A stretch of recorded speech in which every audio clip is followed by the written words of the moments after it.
Hey, everybody, welcome back to another episode of the 6-5 podcast. It's Friday morning, and we are excited to be bringing you another week of all the analysis on this week's big tech news, because that's what we do here. Mr. Patrick Moorhead, my co-host in crime, no real crimes being committed, but my co-host with the most, somewhere on the West Coast. Ooh, I like that. My co-host with the most, somewhere on the West Coast. I've been practicing that.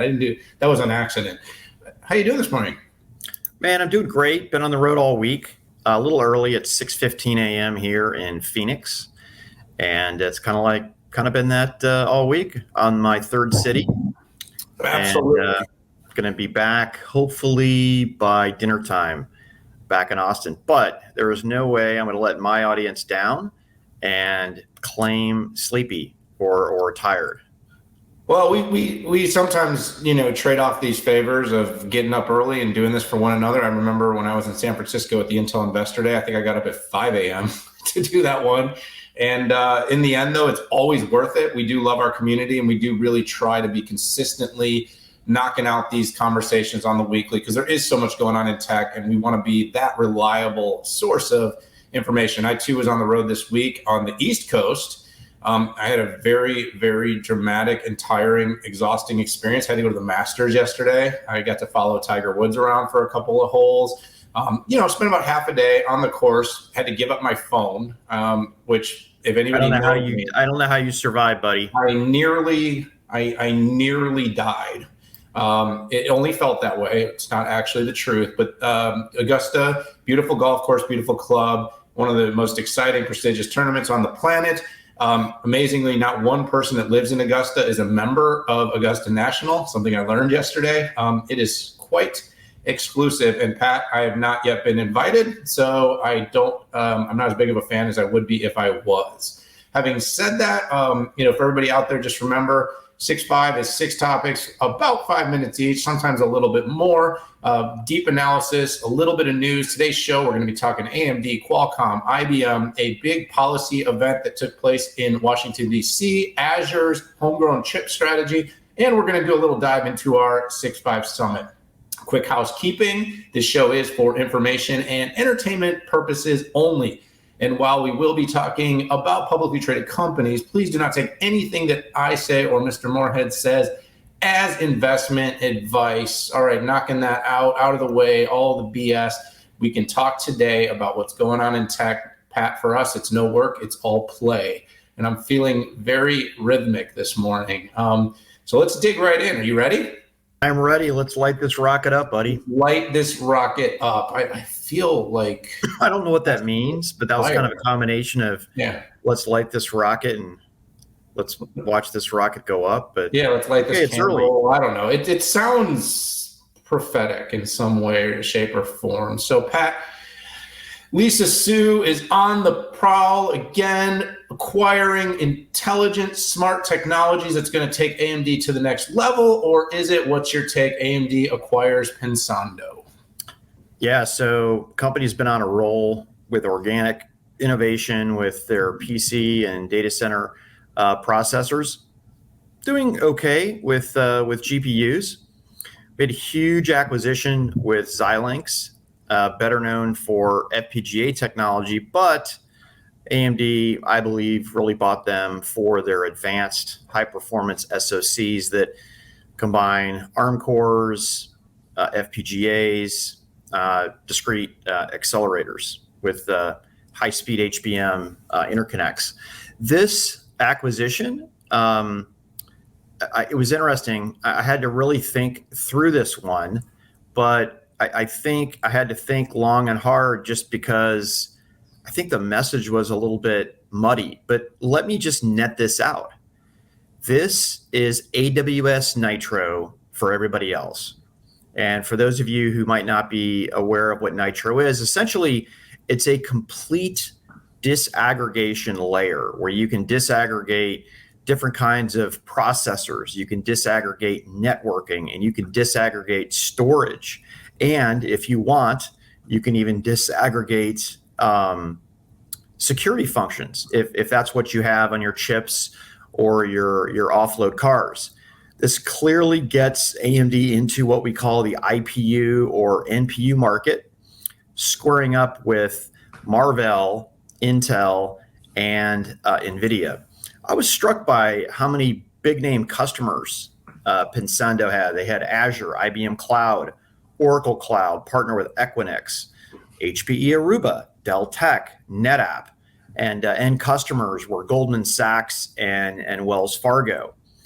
AMD tried to make this about a big software announcement, which, by the way, there is software, but there's also very much ASICs and cards involved as well. I can't really comment on the 1.9 billion. Don't know the revenue stream, don't know where they're coming, but quite frankly, with an opportunity like this and everybody going offload, I don't even know how much that matters, other than this gets AMD clearly in the networking IPU, NPU offload game. So I like this one. Yeah, it's a solid move for AMD. I mean, it's a different level of criticality than the Xilinx deal, just based upon the established customer base and how that diversified its portfolio. And obviously, FPGAs do have a certain amount of momentum right now. But let's look at some numbers here. I mean, the company had raised about $300 million from Lightspeed, from HPE, from Qualcomm Ventures. It says it has deployed more than 100,000 of its platforms into production for customers. So to your point, it has some very good customers and a heavy dose of utilization in the marketplace. So, you know, this is a fast-moving acquisition. It's going to get done within probably the next quarter. And Pat, I think what you said that's most critical for the market to understand is, you know, you're seeing what is happening with this disaggregation approach furthering to the core, right? You're seeing it done at the infrastructure layer with the cloud players. You mentioned Nitro, a great example, or with AWS. But this is happening everywhere. Disaggregation, moving around workloads to take certain amounts of requirements off of the core CPUs. And so Pensando is going to give AMD a bigger story here. And as AMD looks to expand and win deals, especially in enterprise, this is going to help diversify the company's capabilities. So I'm not necessarily sure it's just going to unseat. I mean, Marvell's done a terrific job in this space. NVIDIA is always an extremely difficult company to compete with. And of course, you can't rule out AWS in terms of how they win through their basically all things IT approach, including homegrown chip making, which has become something that, Pat, by the way, side note, 22%, I believe, of servers by 2030, I think is what I read, could be ARM based upon mostly AWS's prowess in homegrown chip making. I read that about a week ago. Really interesting data point. So it's a big number. It is a big number, and the team over there is doing some really impressive work under Dave Brown. So, Pat, let's move on to the second item. By the way, that was really good. We kept it in time. It was a big piece of news, and we didn't, mess it up. So this is kind of a full circle story right here, Pat. Yeah. The Qualcomm Arriver deal, you and I covered it pretty extensively. I had a chance last week to sit down with their GM, the head of automotive, Nakul Duggal, got him back on the record, kind of what's going on in your automotive business. This Arriver deal is really a critical part of what Cristiano Amon is out telling when he's talking about the digital chassis story. So we've got, speaking of data points, right, 20% of the automobile BOM by the year, that's the bill of material in case you're a novice to these acronyms, by the year 2030 is expected to be semiconductors. So if you're noticing the race between companies like Intel, Luminar, Qualcomm, NVIDIA, all jumping in heavy to the automotive space, that's because the opportunity is really significant. Qualcomm has, with its Snapdragon Ride platform, with its portfolio, has been doing a tremendous job. I believe their pipeline has exceeded $13 billion now in the automotive space. And they've been winning some really impressive customers. We saw Mary Barra show up from GM at the company's Snapdragon Summit. We've seen announcements come out with BMW, with Renault, and Pat. I mentioned this when I talked to Nicole. They also just sponsored F1, which you and I love. And not only do they sponsor F1, they sponsored probably the most exciting team this year, which is the Ferrari team. So Qualcomm's really going all in on automotive. What the company lacked going into last fall when they did the deal with Veoneer to acquire Arriver was they didn't really have an L2 Plus or a pathway to ADAS, which is going to be the last kind of piece. You've got the telematics, you got infotainment, but the future, the story seems to be heavily laden in, can you get to this fully autonomous driving system? And I mean, the first step is getting to kind of a semi-autonomous nature where the car can do a lot of the safety, lane change identification. It's got machine vision, computer vision, it's got radar, it's got sensors. And that's what Arriver had. And Arriver sat inside of the Veoneer business. And Veoneer essentially was a tier one supplier in the automotive space. So, Pat, Qualcomm didn't want, and if you didn't know the story, Qualcomm didn't really want everything Veoneer here. They just wanted Arriver. So they set up a very interesting and complicated deal that allowed them to quickly close here. And then basically using a private equity partner, I believe it's called SSW, it's not in front of me, but they basically used them to then take the Arriver part, put it into Qualcomm's business, help them complete the digital chassis story, and then basically sell just the parts of Veoneer out through SSW, which is happening separately. So it was a big move for the company. It's going to accelerate their digital chassis going forward, Pat. And I think as a whole, this is kind of what completes their modular approach, their building block approach to being able to go to the OEMs and say, hey, you want to be able to compete with Tesla, Lucid, Rivian, all these car of the future companies that are building on a native digital chassis. We have the parts and pieces here at Qualcomm to do it. It's been an impressive run for the company, a lot of work left to do, but it was a good move to get this deal closed so quickly. That's some great analysis there, buddy. Nothing left. Well, we've covered it before, so it's kind of a rehash, right? Yeah, I think the important thing for the audience to always keep in mind is that you mentioned the electrification of the auto, and as much as that's happening is the software-defined nature of the car with this idea of constant updates. And it's funny, sometimes people talk about, taking on Tesla and they just talk about the electric part, but what they don't fully understand is the constant innovation and updates that are done with the software. It used to be a time, Daniel, when you would fire and forget for like 3 years. You wouldn't change anything on a car, right? But now, very much like software, the software is updated, and even some of the mechanical parts here. So Arriver clearly got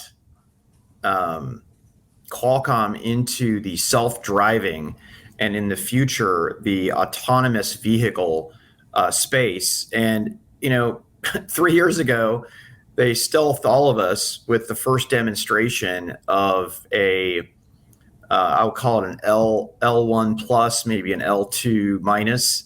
And then, they're showing off L4 type of technology. And they have customers, huge customers that are notoriously safe in their precision, like BMW.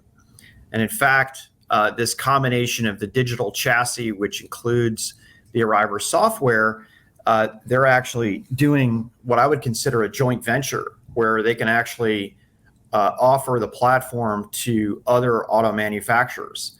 I don't know how successful that will be in the future because essentially it would be competitors buying from, having to buy from a competitor, but it certainly does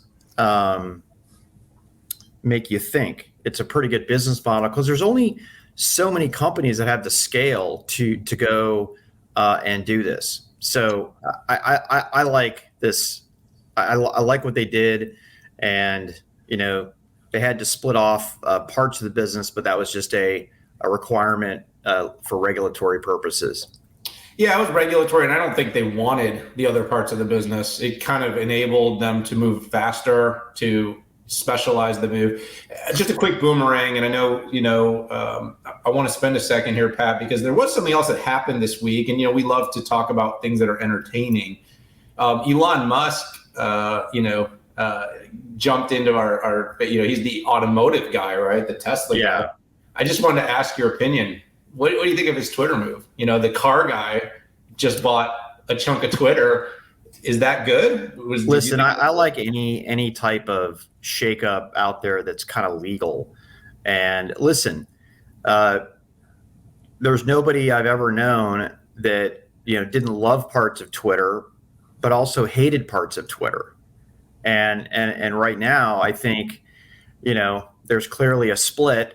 Kind of the First Amendment folks who believe that Musk is going to come in and basically go 1A.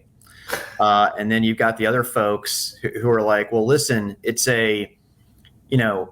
not, you don't have to abide by 1A because it's a company, not a government, right?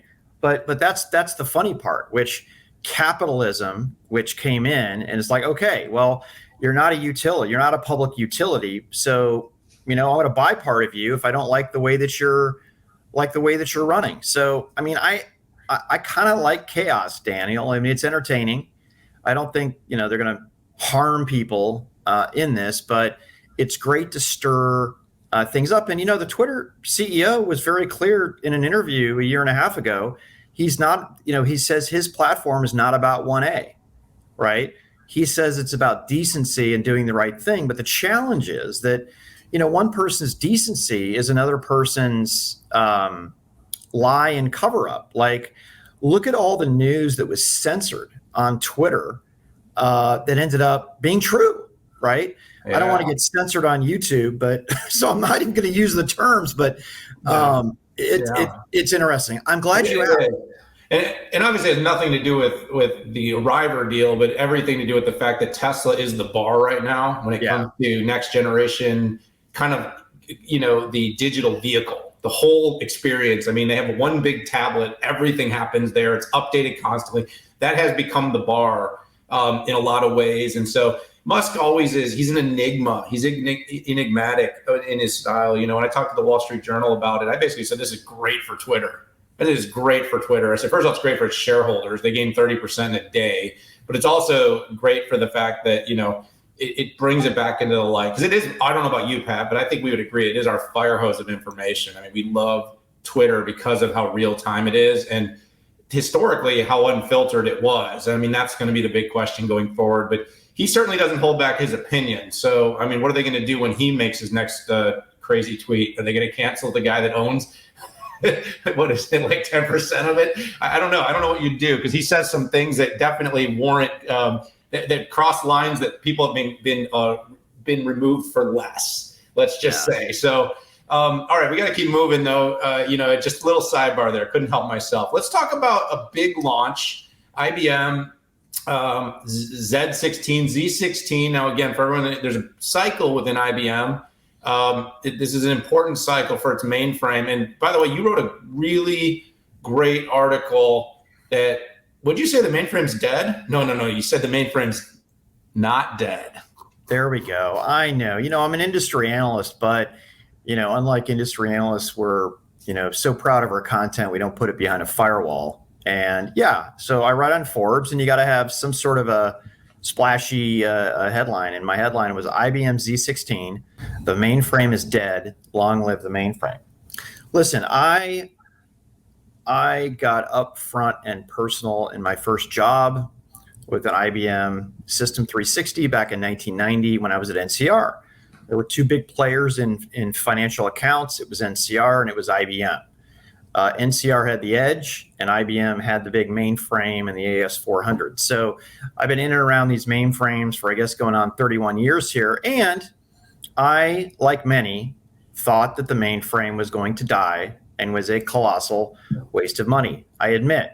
But 6 years ago, I had a change, did a lot of research, visited the Z folks in New York, and realized, wow, consumption is skyrocketing. on mainframes. It's hard for you to do a credit card transaction anywhere on the planet that doesn't go through a Z. It's hard to do a retail transaction that doesn't go through a Z. It's hard to name a bank that doesn't have a Z, or a retail. And why is that? Well, it is a transaction engine. It is a transaction engine that does it quicker, more reliably, and safer than any other platform out there. And I'm very careful with my words. I mean, like you, I research all the IaaS folks. I research but there's a reason that it keeps on going. Now, it's not like they did a fire and forget. Z16 is updated for modern workloads, and I would say the big points here are doing inference inside of the Z. So typically, if you were doing machine learning, you would do the transaction.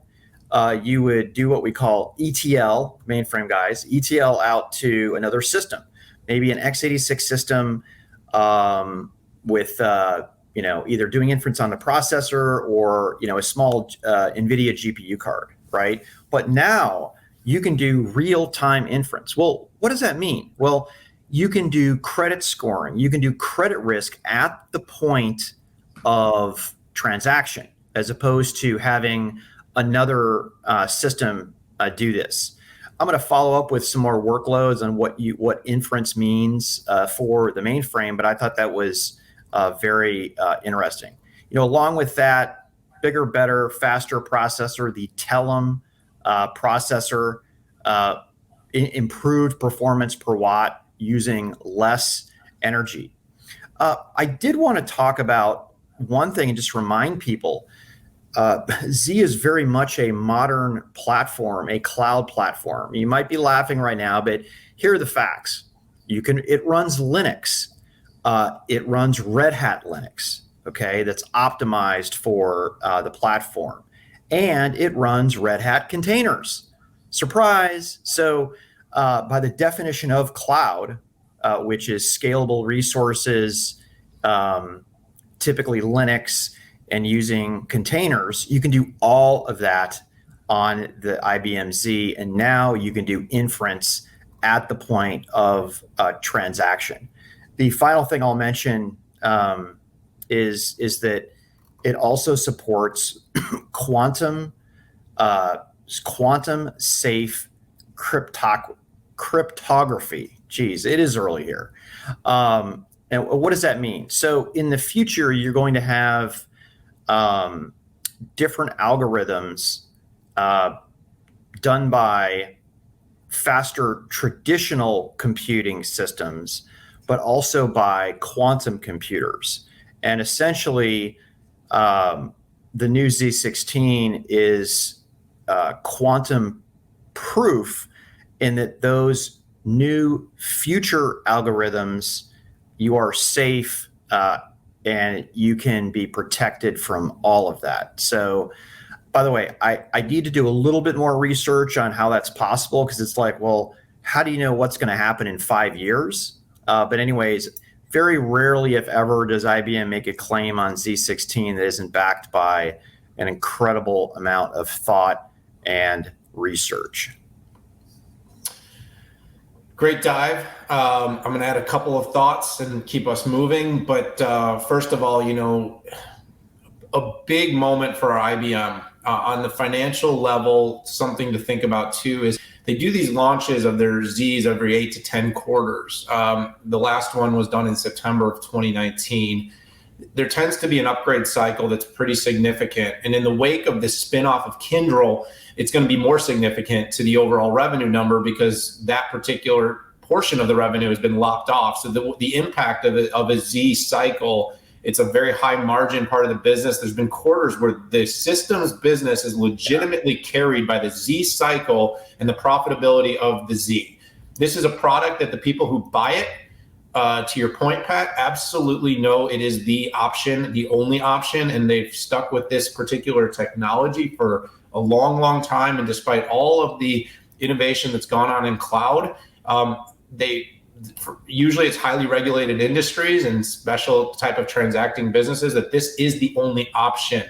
I'm going to share a link in the show notes. Our mainframe analyst, Steve Dickens, did a deep dive, and he basically broke down, he went through the 80-page red book and broke down the entire mainframe Z16 announcement. And he found, Pat, pretty much the same things you did. The on-chip integrated accelerator is a big deal. It's going to make a big difference for people that are in, it's one of the most compelling upgrade reasons from past generations is what they're doing with Telum and how they're moving forward with the on-chip integrated. They redesigned the cache, which is something else he focused on. It's a little bit more of a transaction item, but if you're in mainframe, it's probably a high volume processing reason that you're in it. And so the updates to the cache apparently are going to give higher performance, like about 1.5 times capacity. They've got some upgrades in the memory. They call it RAIM, which is what they call redundant array independent memory. And that's all about availability, which is a key aspect of this technology. They've added connectivity capabilities, security and encryption abilities, what they call pervasive encryption, which is you talked about, Pat, which I thought was very interesting and does require a little bit more. And something else I like that I want to dig into a little bit more is what they're calling their Z Security and Compliance Center. As companies are under more and more duress to address compliance requirements, IBM is basically saying there's a capability in Z16 to simplify and streamline compliance tasks. So that's going to be an interesting area too, as who are the customers? Banks. I mean, a lot of them are banks, and so compliance is a huge headache for banks. So if IBM's simplifying that process, I could see a lot of value there as well. So yeah, a little bit of a boomerang here. I find it ironic that now everybody thinks that enclosed systems with custom silicon is now the rage, right? And that's exactly what the Z has. I mean, Z has had a custom processor since 1963, right? And its own software ecosystem, right? It's an open ecosystem as it uses Red Hat. But I just find it ironic that, it's the cool thing now. What does Andreessen Horowitz say? The current thing, right? I think that's what Musk said that he supports. Okay. No, yeah. really. Oh, there's T-shirts now. I support the current thing. So, anyways, I find it great. It's good to see the Z team kind of basking in the glory. They do deserve it. I mean, people have tried to kill the Z for 50 years. Sorry, kill the mainframe for 50 years, and consumption's going up. So you should write an article with some analysis that says the mainframe is dead.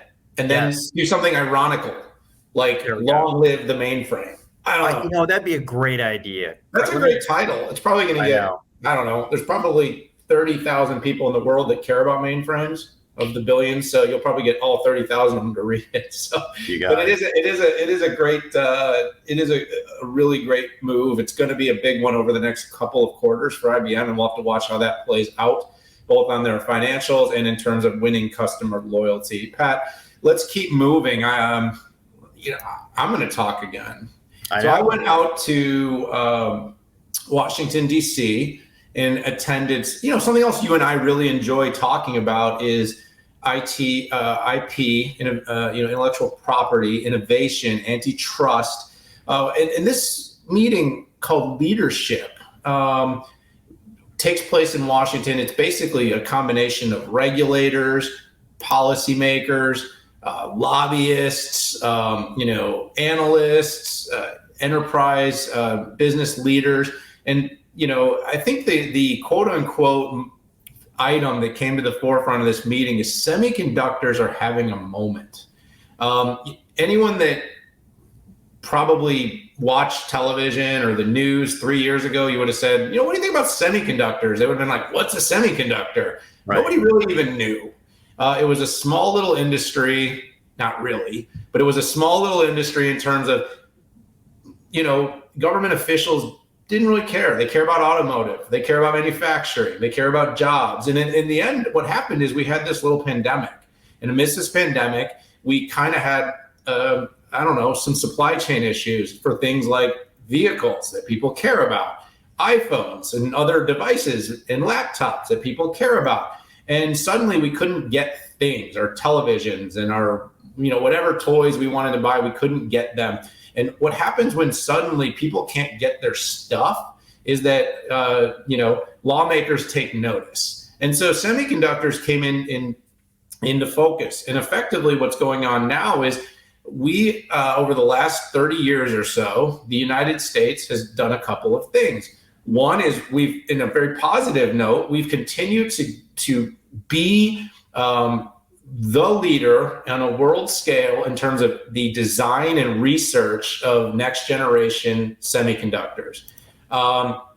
We've also concurrently become completely dependent on the rest of the world to do all of our manufacturing. Sounds a little bit like what we've done in oil and gas and what we've done in information services and employees and consulting and outsourcing. We basically outsourced it all. And so when suddenly, China shuts down, when, Taiwan shuts down during the pandemic, when companies didn't know what was going to happen, we couldn't get our stuff, couldn't get our chips, and the whole supply chain was exposed as broken. This meeting was focused on a couple of different things. And Pat, we could probably do a whole show on this. We did have a great episode with the chief economist of Qualcomm where we talk about a lot of this. But the meeting sort of addressed two or three things. It addressed the CHIPS Act, which is all about repatriating some of our manufacturing. It also focused on the need for government policymakers and lawmakers not to lose sight of the fact that we are the leader in terms of research and design and intellectual property, which companies like Qualcomm, but a lot of other companies, create this IP, needs to be protected. And it was a big part of the story too, is because we have lawmakers in the current administration, people in the, that basically want to take power away from the inventors of technology to give more power to the implementers.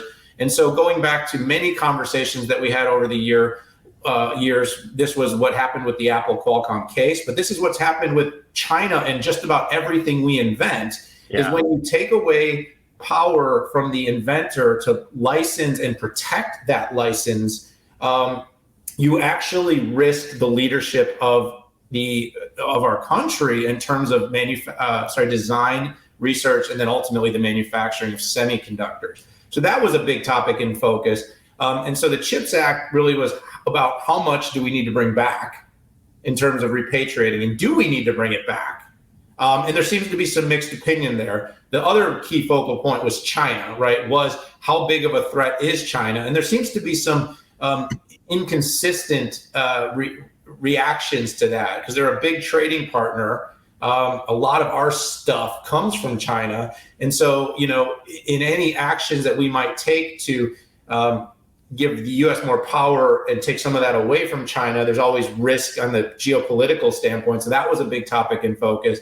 And then it was, how do we protect the inventor? And that largely the implementers are getting stronger and stronger, both here in the US and on a global scale. And those that are spending the money, decades of research, Pat, which you often say, a lot of R, very little R and a lot of development. Well, the people that are taking 10 years to help develop a standard like 5G or 6G, how are they actually going to be protected if they spend all that time and all that effort to carry forward innovation and then people license it and pay appropriately for that work that's been done? So again, it's hard in a few minutes to summate all that went on at this meeting, but I guess my kind of take and conclusion is that we're at a very interesting crossroads for policy, antitrust, and national security. My biggest takeaway here is that we have to not only focus on repatriating manufacturing. That's part of what we have to do. But it's actually, we cannot lose sight of the fact that we are leading in innovation and design in the semiconductor space. Semiconductors run everything we do. Our phones, our cars, our software, our clouds, all on semiconductors. Pat, can't run it on air. And long story short, if we don't protect, we take away things like injunctive relief. We allow implementers around the world to take the IP that's being developed here and run with it without having the ability to, use the legal system efficiently. we're going to create a lot of risk for our ongoing leadership. And we have already done that with our manufacturing. So hopefully we have a plan, but I wouldn't say I left confident. I left even more uncertain as to exactly how we're going to take this forward. You preach, buddy. You preach. That was a good 8 minutes. That was not 8 minutes. That was like 4. Oh, it was? Okay. It just felt like forever, dude. Time flies when you're having fun. It felt like forever. So, no, I'm going to try my best to be additive here. It's not this simple, but it's funny. We're sitting back looking at Germany's reliance on Russia, and they were warned, and now they're really looking not as smart as it could be with the invasion of Ukraine. Well, we're kind of like even bigger reliance on China as a company for some very strategic infrastructure that we have for military, for banking, finance, healthcare, and things like that. So here we are. We are in this situation, and I think you'd be a fool to think that there's less than a 50% chance that China invades Taiwan at some point and tries to repatriate it, like Crimea or Donbass or something like that. So we really need to be serious about this. And, I'm with you on you must give inventors back the value that they've created. Otherwise, they're not going to create. That is just the wheel of innovation. Government can't be the innovator, right?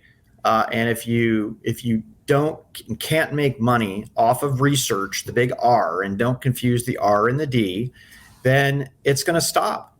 And essentially, if we're not doing the research in this country, then somebody else will.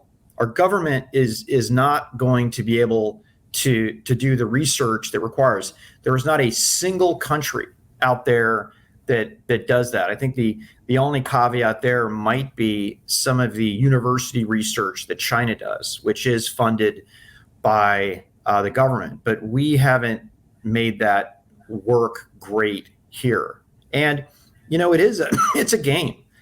The folks who don't want to incent the research and the innovators are, just like you said, they're the people downstream. I'm not going to name names, but they're the people who want to make everything open source because they have been the arbiters of aggregation of all that innovation. And, they're some of the top companies that are out there that are fighting against giving money to the innovators out there. So very important stuff.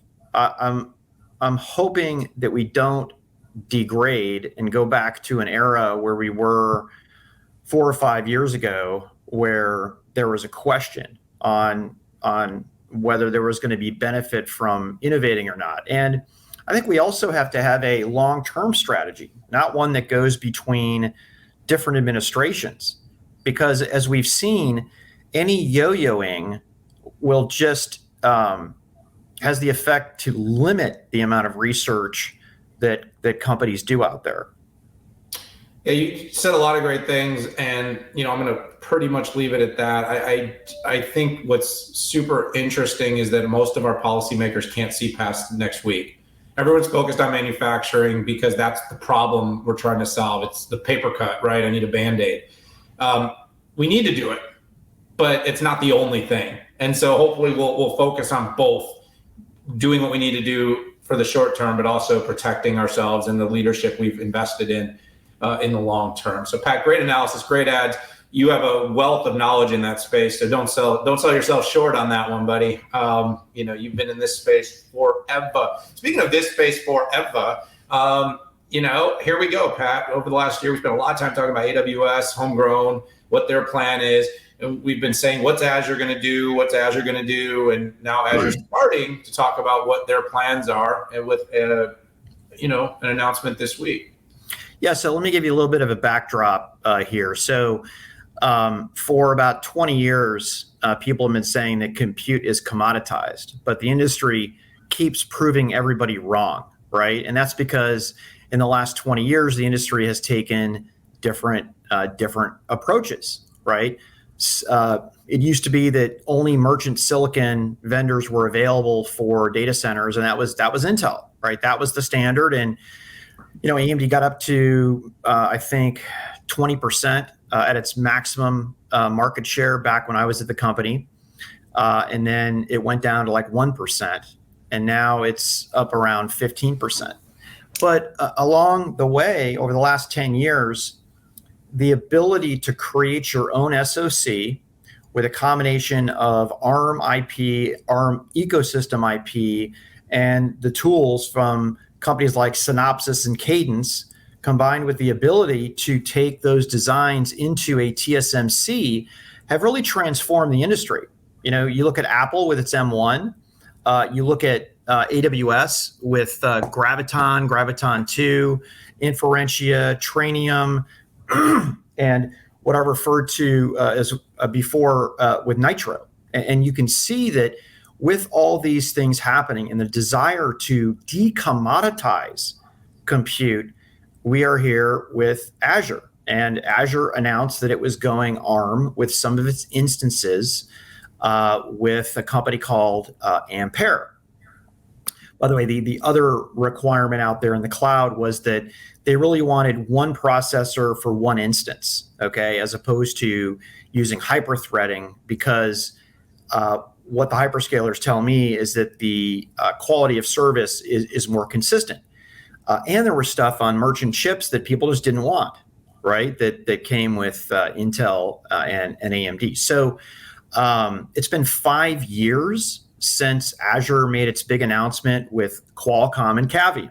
But challenge was Qualcomm got out of the business when it was under attack by regulators. Broadcom and Apple wasn't paying their bills. And Cavium was acquired by Marvell. And Marvell did an analysis of the market and just said, listen, we can't compete in this general purpose market, but what we can compete with is more of a directed application specific type processor. And they decided to leverage off the shelf ARM cores and take it into TSMC 5 nanometer. So it took a while, but Azure is here. Now, if I look at the economics, right, between Azure and AWS, right? AWS is designing its own microprocessors. Azure is buying its microprocessors. So AWS will have higher R&D, but Azure will likely have a higher BOM cost, because essentially all AWS is paying for is the silicon at TSMC. So hard for me now to say which is better, building or buying financially. But overall, I think what this puts the exclamation point on is the two largest IaaS providers. And I think some people would call Oracle the third, have gone ARM. And that doesn't mean going ARM means you're not going Intel or AMD. All these companies are going Intel, AMD, and ARM. But it does signify, I would say, a strategic open arms hug on ARM, because you can't just say support ARM. You need your operating systems. You need your development tools. You need push button capability to move an instance from an Intel instance to an Ampere instance, very similar to what AWS is doing with their Graviton Challenge, which, by the way, was announced at 6.5 Summit 2021. Thank you, Dave Brown and AWS. But this is a marathon and not a sprint. So, I'm not going to get into the performance claims. By the way, Microsoft and Ampere claimed up to 50% better price performance than comparable x86 Azure VMs for scale-out workloads. Wasn't asterisked, wasn't footnoted. I was a little disappointed, and I have to call them out on that. Yeah, I like that you do that. That's a Moorhead special. And by the way, I appreciate that. I think there's a couple of sub themes here. I think your point is that these companies are going to be arbiters of choice, and they're going to allow customers to pick which compute they want to run their workloads on. They're going to have all of them. They're going to do it for compute. They're going to do it for GPUs. And they're going to build integrations that allow companies, because the thing is nobody's going to have 100% of the market in anything. Not in networking, not in storage. So they're going to always be building integration. And so Microsoft is no different, but there's another subplot here, Pat, is that these companies are increasingly raising their hand and saying, we can give better performance for lower cost if you use our compute. And it started with obviously AWS, but Alibaba's doing this overseas too. You've got Microsoft now coming into market. Oracle is heading down this path as well. And by the way, it's smart. It raises another challenge for Intel, something Intel and AMD, but something both companies are going to have to figure out how to address, because ARM is growing in popularity. Companies are figuring out how to, quote unquote, build for and on ARM, and companies that are building around more modernized and native cloud apps, your Snowflakes, your S4s, your next generation Oracle, this is easier to do. It's easier to run on these newer types of architectures. And so what's probably protected some of the legacy compute has been all the legacy technical debt that a lot of these companies have. They have old database technology, old ERP technology, and it's not easy to refactor it for these new type of compute offerings. But as that changes, and it will change, that's going to make ARM more and more competitive, which, Pat, takes me back, by the way, to my comment about the 22% of the market. Now, again, one thing I will keep saying, and I think it bears repeating, Pat, is that the overall demand for compute is also growing. So while sometimes you hear about market share in disruption, if you can keep a chunk of market share and the market is significantly larger, you can actually still grow revenue while conceding market share. So everybody that's kind of looking at, that this is a sort of binary thing or all or nothing, the amount of compute that's going to be required to run an enterprise, to run anything, is going to keep growing. And so all these companies have plenty of opportunity, but it is going to be it's an arms race, and semiconductors are at the core. And I didn't even think about that. God, I'm on fire today. ARM is going to have a bigger and bigger impact now that the NVIDIA deal is in the rear view. And Pat, by the way, I know NVIDIA only started with its big Grace and Grace Hopper and its big HPC CPUs on ARM. But do you really think they're not going to come down? Do you really think there's not going to be more and more ARM and general purpose stuff that's going to come out of NVIDIA over the next few years? I think that's probably in the works as well. So again, I love competition.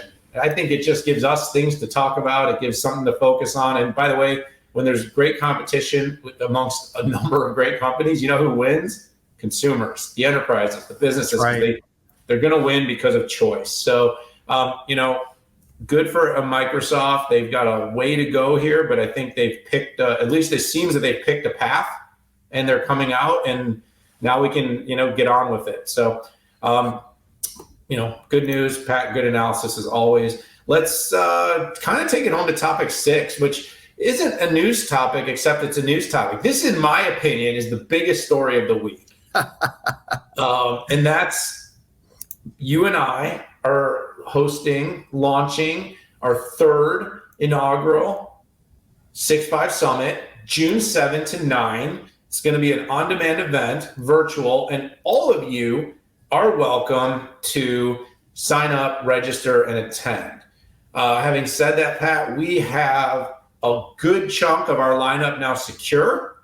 We have, it's going to be 3 days this year, 12 tracks. We're going to be, you can see them on the screen, but everything from chips to SaaS, quantum and metaverse, ESG, cloud and automotive. So we're going to be covering a wider swath of technology than we've ever covered at the event.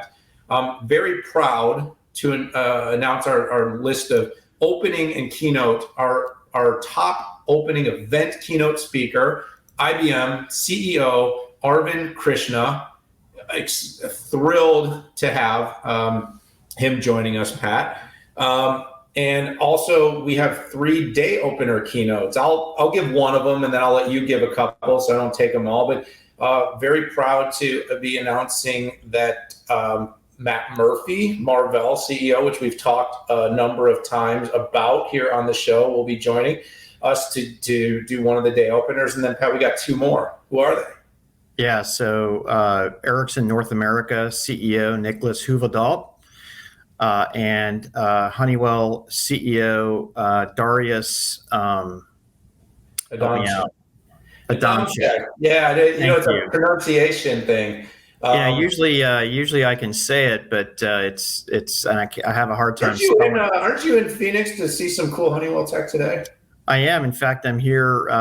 I'm visiting an aerospace facility they have here. I'm going to see some incredible drones. So it is still like sub 7 o'clock there, so coffee it up. It's 7:06 a.m. I should be chipper. And then we have a pretty awesome list of track openers, Pat. I think what are we up to? About 14, 15 publicly traded CEOs that'll be speaking at the event now. The whole event will be somewhere around 90 total speakers. We will have an absolute blast having these conversations, and just thrilled at all the participation. I mean, you and I probably need to get one of those logo slides, but last year I think we had about 33 companies participate. I think this year we're going to be closer to like 50. Oh yeah, we've already had 33 sign up. So we are well ahead of where we were last year, and I think last year was impressive. I mean, let's do a little reminiscing here. So yeah, here's who was here last year, right? If you can look at the logos on the right, it's impressive. Yeah, and almost everybody's back. We've added a whole bunch more. And just remember, last year, so we had 55 speakers, 36 companies, 15 global CEOs. We'll probably be closer to 90 speakers, 80 to 90 speakers. We'll have probably 50 companies and probably no less than 20, 25 global CEOs. Huge support from the media. 2.7 million people viewed these videos last year. So an absolute, just killer event. And so, I think we try to not do too much, self promo here. We try to talk about what's going on in the market. It's hard. But this event, Pat, and by the way, we work extremely hard. So for everyone out there that is checking this out, we would love to have you register. If you're in the industry and you're following our show and you're not participating, ping us. We'd love to get you involved in the event. It's going to be world class. And again, we're going to talk about, all the things, not just about products and services. This is really a global thought leadership event. I mean, if you look at the lineup of the speakers that we've had over the past few years, this is like Davos for the high-tech industry. And it's just so exciting, Pat. So, a little chest beating, a little chest pounding that, hey, we've got a lineup of speakers that we are going to provide to you, by the way, the public, for free. You do not have to pay. You can register, you can attend. All these sessions are going to be available on demand. They will be content that will be relevant for you to listen to for a year or more, because it isn't just products. There's a few things that'll get launched and a few news items that'll pop out of the event, but it's really visionary, and how we're going to keep the momentum and innovation going forward, even as we leave the pandemic, crossing fingers, and as we enter this next era of what I would say tougher growth, as the economics are changing, as the accommodative Fed policy and liquidity is slowing down. But the 6.5 and the 6.5 Summit 2022 is a must if you care about what's going on in tech. So sign up now. Pat, is there anything else that we need to say about that? I don't think we do. I think you drained that. Sorry, man. Couldn't help it. Do is just simplify. If you're into thought leadership from the most influential people in tech talking about thought leadership and strategy, tune in. And it is thanks to the sponsors that we can bring it free to you. So I want to thank you. So maybe Daniel, we go through the full lineup next week. Yeah, let's make sure we're going to keep teasing this. It's the only way to make sure we use this great audience and all of our great listeners as a chance. And like I said, we really hope you do tune in. So hit that subscribe to our podcast, subscribe to attend the event, hit that registration, be there. We promise it will be worthwhile. For in this episode, though, Mr. Moorhead and I have to say goodbye. We got some other work to do. Believe it or not, this isn't the only thing we do. It just is so good you would think it's the only thing that we do. But we're back at it. We'll be back next week. Appreciate all the support. Appreciate all of you that listen in and tune in each and every week and share and socialize and comment. But Pat, I think it's time to say goodbye. So get off. Take care, everybody. Have a great weekend.